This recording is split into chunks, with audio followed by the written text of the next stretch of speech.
최고의 테러리스트로 이 싸웠던 대표적인 사람이에요. 종로경찰서 거기에다 폭탄을 투척했어요. 여기가 이제 일제시대 때는 삼평동인데 김상옥이 여기에 와가지고 쌍권총을 들고 싸우다가 피난해가지고 마지막에 잡힐 때는 3시간이나 격정적으로 일본과 싸웠는데 지붕을 타고 다니면서 쌍권총으로 약 800발 정도의 총알을 갖고 왔어요. 그래서 이제 거기서 잡혔는데 그 총을 쏘다가 마지막 한 발을 남긴 다음에 거기에서 잡히게 생겼으니까 총으로 머리에다 쏴서 자결을 했던 대표적인 것 같은.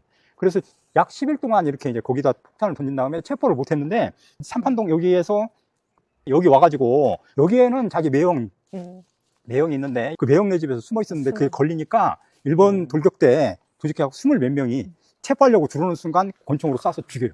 그래서 10 몇 명을 부상시키고 탈출한 다음에 어디로 가는 거냐 왕십리에 가가지고 거기 절에 숨어 들어가지고 승려복으로 변장한 다음에 수유리에 숨어 있다가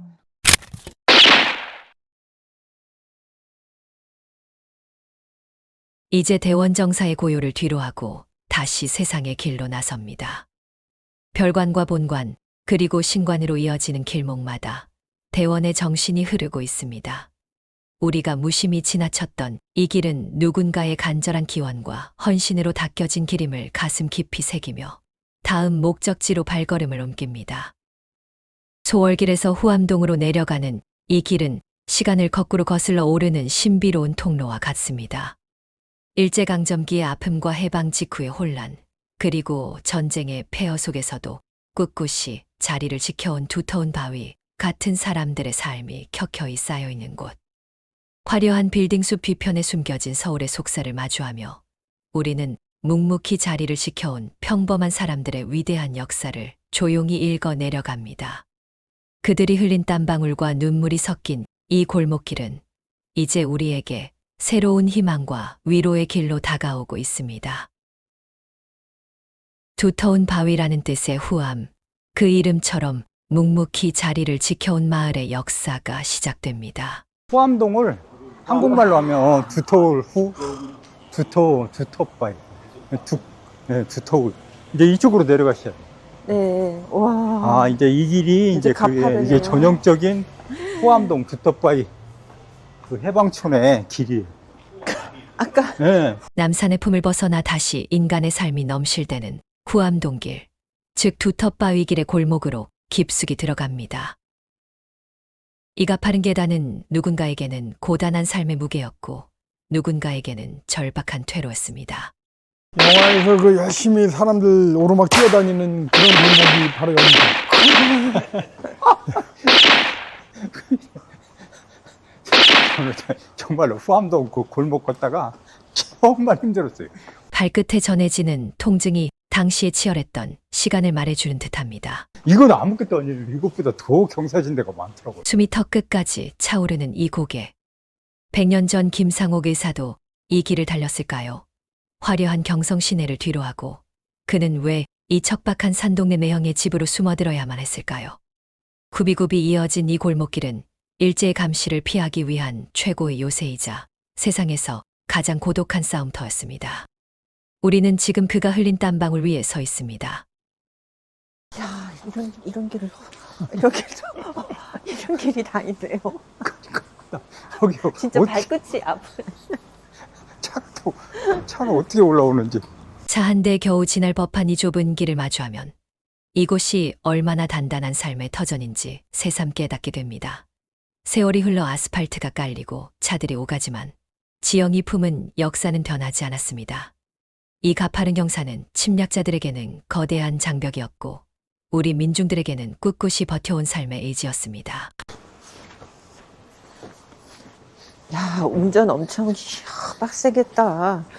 일상의 불편함조차 역사라는 렌즈로 바라보니 경외심으로 다가옵니다. 여기서 운전 어떻게 한대?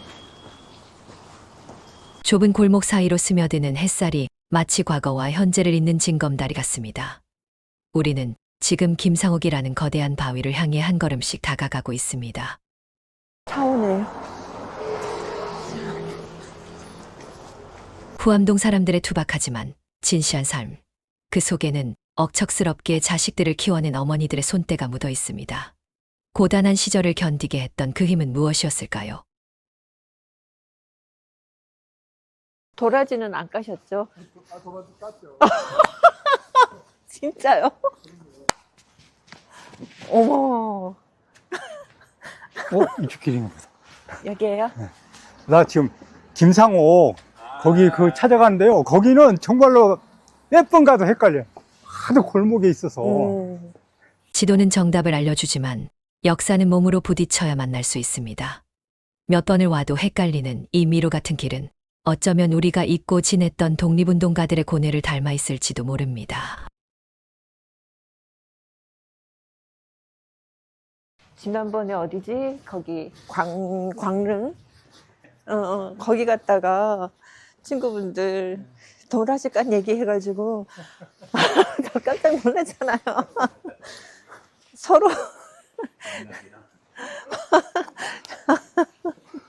화려한 기념비나 거대한 박물관은 없지만 이 평범한 주택가 어딘가에 역사의 심장이 뛰고 있습니다. 천막에 가려지고 담벼락에 숨겨진 그날의 흔적을 찾는 일. 그것은 박제된 과거를 현재로 불러오는 숭고한 작업입니다. 1923년 1월 영하의 추위 속에서 홀로 쌍권총을 거머쥐었던 34살 청년 김상옥.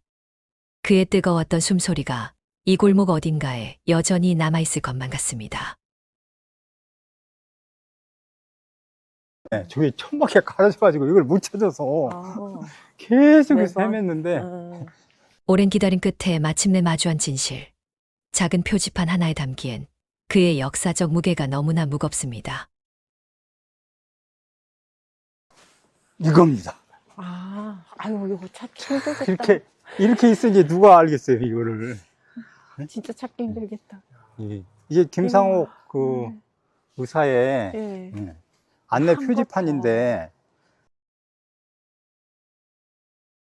이제 1923년이니까 임시정부가 설립되고 그 임시정부에서 처음으로 정부적인 역할을 한 거예요. 그러니까 정부에서. 그래서 그 당시 일본 놈들이 이제 3.1 만세 운동이 일어났을 때 그거에 놀래가지고 이제 당근 정책을 이렇게 펼치고 있었던 동안이었는데, 이때 와가지고 최고의 테러리스트로 이 싸웠던 대표적인 사람이에요. 종로경찰서, 그 종강역 옆에 그 종로경찰서거든요.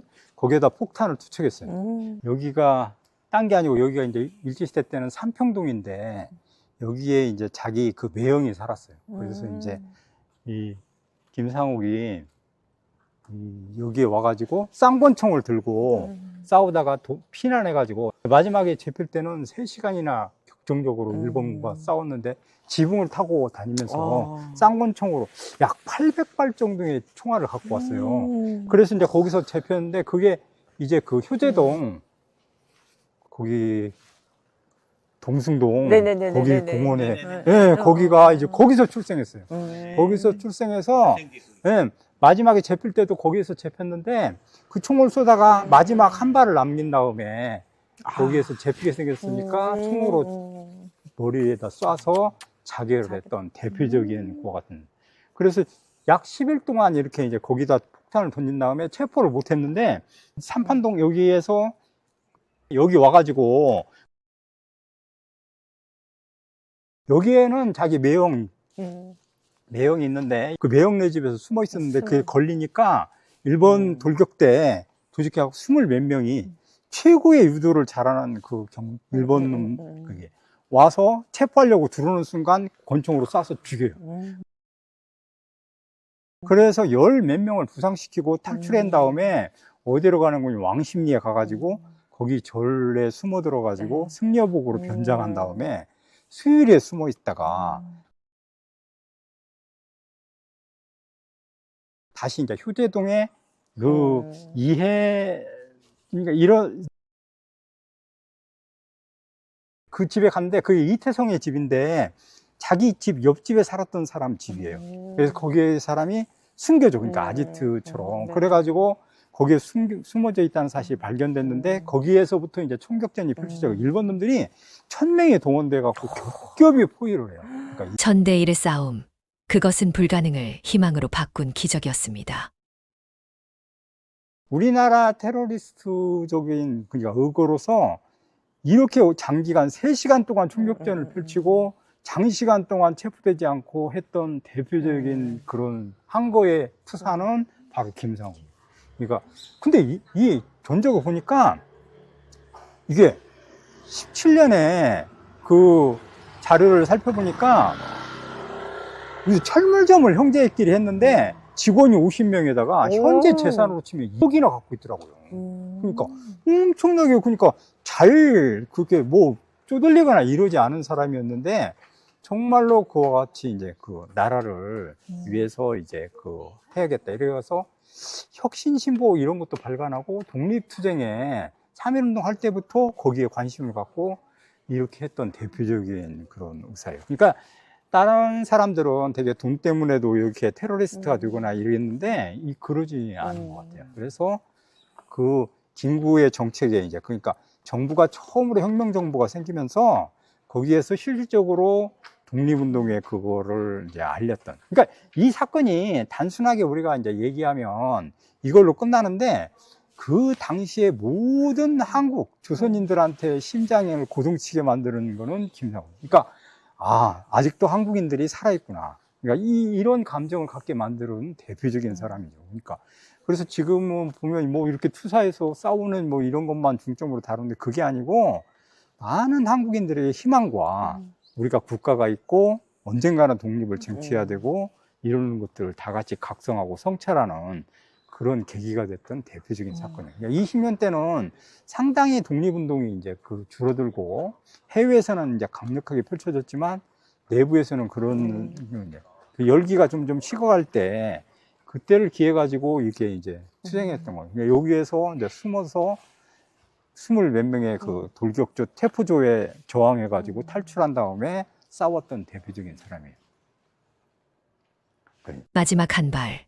그는 끝내 굴복하지 않는 자존심을 선택했습니다. 쌍권총을 쥐고서 이렇게 싸웠는데 그 마지막 종로 효재동에서 싸울 때는 그 총을 다 쓰고 마지막 한 발을 꼭 남겼다가 거기서 이제 체포되느니 죽는 게 낫다 이래가지고 자결했던 그런. 잘생겼네요. 그러니까 아주. 그러니까 상당히 머리도 뛰어나고 그게 이제 철물점 해가지고 그렇게 돈도 50명 직원이나 두고 그렇게 했을 정도로 상당히 그 같은. 그가 조직한 대경사. 그 이름에는 100명의 영웅이라는 뜻이 담겨 있었습니다. 배경사가 이게 조직한 테러리스트 그런. 네네. 근데 그렇게 갈 수밖에 없어요. 그러니까 외국관이 군대가 없잖아요. 그러니까 임시정부가. 그러니까 조직적으로 최고의 정예만 뽑아서 이렇게 할 수밖에 없는 그런 구조. 그러니까 이게 지난번에도 우리 그 얘기할 때 김구가 실제로는 그게 국가 테러적으로 해가지고 그때 사회주의 운동했던 사람도 쏴서 죽이고 막 이랬잖아요. 이제 그 여운형이랄지 이런 사람들을 테러하는데도 다 관여했던 얘기할 수 있어요. 역사의 소용돌이 속에서 우리는 무엇을 기억하고 무엇을 배워야 할까요? 그래서 이게 상당히 의미가 깊은 곳인데 여기만 덜렁 이것만 하나 있어가지고 찾기도 엄청 힘들어서 저 몇 차례나 놓친 다음에 한 3번째 왔을 때 찾은 것 같아요.